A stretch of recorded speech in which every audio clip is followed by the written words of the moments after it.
आज हम आप लोगों से कक्षा 12 का एक महत्वपूर्ण विषय रसायन विज्ञान के अंतर्गत आने वाले महत्वपूर्ण टॉपिक विलयन पर चर्चा करेंगे।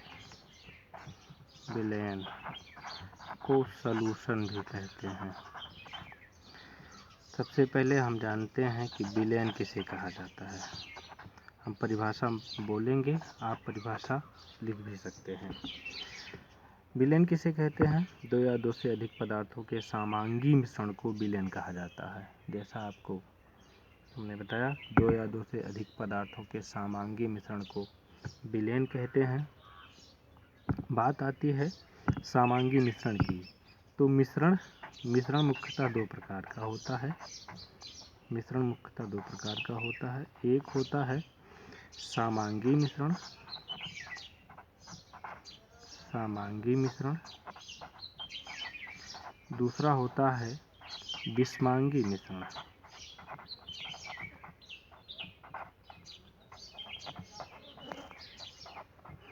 समांगी मिश्रण, विषमांगी मिश्रण को हम उदाहरण के तौर पर समझेंगे। यदि हम चीनी या नमक को जल में घोलते हैं तो जिस प्रकार का मिश्रण बनता है उसे समांगी मिश्रण कहते हैं। और परंतु यदि हम बालू को जल में घोलते हैं तो जिस प्रकार का मिश्रण बनता है उसे हम विषमांगी मिश्रण कहते हैं। तो फिर से विलयन की परिभाषा एक बार बताते हैं। हम सॉल्यूशन की परिभाषा एक बार फिर से बताते हैं कि दो या दो से अधिक पदार्थों के समांगी मिश्रण को विलयन कहा जाता है। अतः हम कह सकते हैं कि जब हम चीनी या नमक को जल में घोलते हैं तो आपका यहाँ पर बन जाता है शरबत। शरबत क्या है? शरबत क्या है? विलयन है। अतः हम कह सकते हैं कि विलयन में मुख्यतः दो घटक मिले, एक चीनी मिला, दूसरा जल मिला। चीनी क्या है? एक महत्वपूर्ण घटक है। इस घटक का नाम होता है विलीय। और जल क्या है? ये भी एक महत्वपूर्ण घटक है। इस घटक का नाम है विलायक। अतः हम कह सकते हैं कि विलयन जब बना तो विलयन मुख्यतः दो घटकों से मिलकर बना। एक बना विलीय, दूसरा घटक है आपका विलायक। अब हम जानेंगे विलीय किसे कहते हैं। विलीय किसे कहा जाता है और फिर जानेंगे यहाँ पर हम विलायक किसे कहा जाता है। विलीय और विलायक।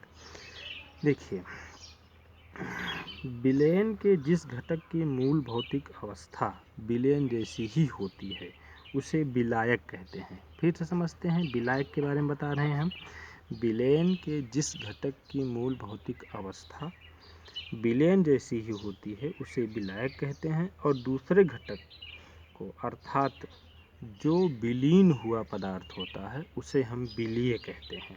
जैसे यदि हम चीनी को, समझ गए ना, जो विलीय हुआ पदार्थ होता है अर्थात जो विलीन हुआ पदार्थ होता है उसे विलीय कहते हैं। यदि हम चीनी को जल में घोल दें तो आपका तो शरबत तो बन जाता है। तो यहाँ पर चीनी क्या है? विलीय है, अर्थात इसकी मूल भौतिक अवस्था परिवर्तित हो गई। और जल क्या है? विलायक है, जिसकी मूल भौतिक अवस्था अर्थात द्रव अवस्था में ही ये बना रहा। अतः जल विलायक है, चीनी विलीय है। ये तो था विलीय और विलायक के बारे में। अब जानते हैं हम विलयनों के प्रकार के बारे में। विलयन का प्रकार देखते हैं। विलयन के प्रकार।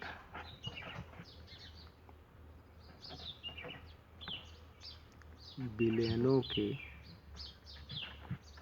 प्रकार देखिए, जैसा कि हमने बताया कि विलयन में दो घटक होते हैं, एक होता है विलीय, दूसरा होता है विलायक। विलीय और विलायक की भौतिक अवस्था के आधार पर, भौतिक अवस्था का मतलब ठोस, द्रव या गैस 3 प्रकार की भौतिक अवस्थाएं हो सकती हैं। विलेय की भी 3 प्रकार की भौतिक अवस्था हो सकती है, ठोस, द्रव, गैस, और विलायक की भी 3 भौतिक अवस्थाएं हो सकती हैं, ठोस, द्रव व गैस। इन तीनों भौतिक अवस्थाओं के आधार पर विलयन का जो विभाजन किया गया है, ये विलयन कुल 9 प्रकार से विभाजित किए गए हैं। पहला हम बताते हैं आपको, इस प्रकार से इसको हम समझाते हैं। जैसा आपका है, आप जानते हैं कि ठोस एक भौतिक अवस्था होता है। ठोस, ठोस को हम जब घोलते हैं ठोस में, ठोस को घोलते हैं किसमें? ठोस में। फिर ठोस को ही घोलते हैं हम किसमें? द्रव में। और फिर ठोस को ही घोलते हैं हम किसमें? गैस में। तो ये कितना हुआ? 3 बन गया। 1, 2 और 3 प्रकार का विलयन ये बन गया। इसी प्रकार से हम बात लेते हैं, करते हैं द्रव को भी। द्रव, द्रव को हम जब घोलते हैं ठोस में, फिर द्रव को जब हम घोलते हैं द्रव में, और फिर द्रव को जब हम घोलते हैं गैस में। इस तरह से यहाँ पर ये आपका विलीय है, ठोस विलीय था। तो ठोस, द्रव, गैस ये सभी विलायक था। यहाँ पर द्रव विलीय है और ये ठोस, द्रव, गैस आपका विलायक है। इस प्रकार से ठोस को एक बार हमने ठोस में घोला, ठोस को द्रव में घोला, ठोस को गैस में घोला, फिर द्रव को ठोस में घोला, द्रव को द्रव में घोला, द्रव को गैस में घोला। इस तरीके से 3 ये और 3 ये, मतलब 4, 5 और 6। अब बारी आती है आपकी विलीय बनने की, किसकी? गैस की। तो गैस को हम घोलें किसमें? ठोस में। फिर गैस को ही घोलें किसमें? द्रव में। और फिर गैस को ही घोलें किसमें? गैस में। इस तरीके से यहाँ पर विलीय क्या बन गया आपका? गैस विलीय बन गया। और ये सभी क्या बन गया? आपके विलायक। इस तरीके से 6 ये हुआ और 3 ये, मतलब कि 7, 8 और 9।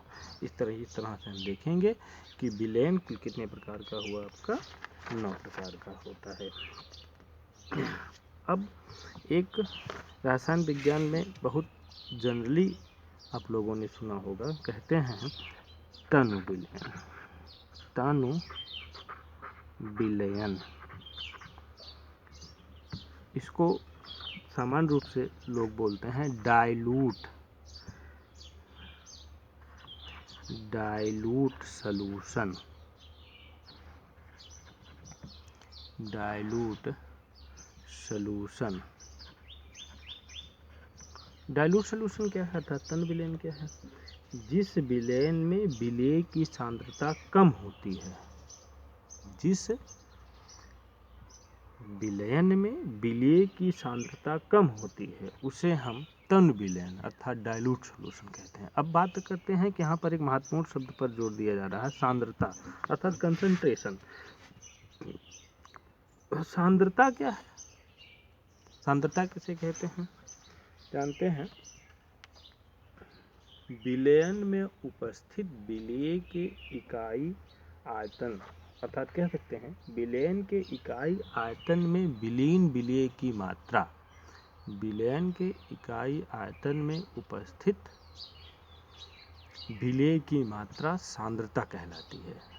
यदि किसी विलयन में विलेय की सांद्रता कम होती है तो उसे हम तनु विलयन कहते हैं। और दूसरा होता है आपका सांद्र विलयन।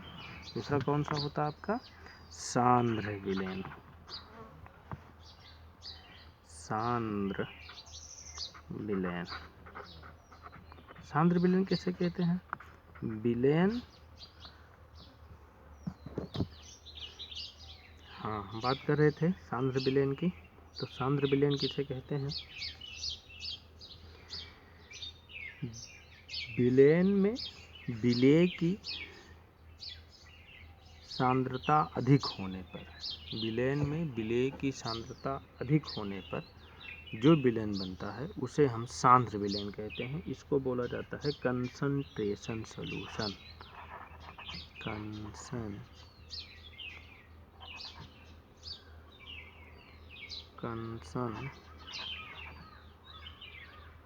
कंसंट्रेटेड सॉल्यूशन, कंसंट्रेशन सॉल्यूशन कहा जाता है। फिर से समझती है, कण विलयन किसे कहते हैं, सांद्र विलयन किसे कहते हैं। विलयन, जिस विलयन में विलेय की सांद्रता कम होती है उसे तन विलयन, और जिस विलयन में विलेय की सांद्रता अधिक होती है उसे सांद्र विलयन। सांद्रता के बारे में हमने बताया आपको। सांद्रता क्या होता है कि विलयन के इकाई आयतन में उपस्थित विलेय की मात्रा, इकाई आयतन मतलब एक आयतन में, 1 लीटर में 1 ml में उपस्थित विलेय की मात्रा उसकी क्या कहलाती है, सांद्रता कहलाती है। ये 10 मिनट का वीडियो आज जो अपलोड करने जा रहे हैं ये एक परीक्षण मात्र है। बाकी का वीडियो आपको मिलता रहेगा, चाहे यूट्यूब के माध्यम से या व्हाट्सएप के माध्यम से।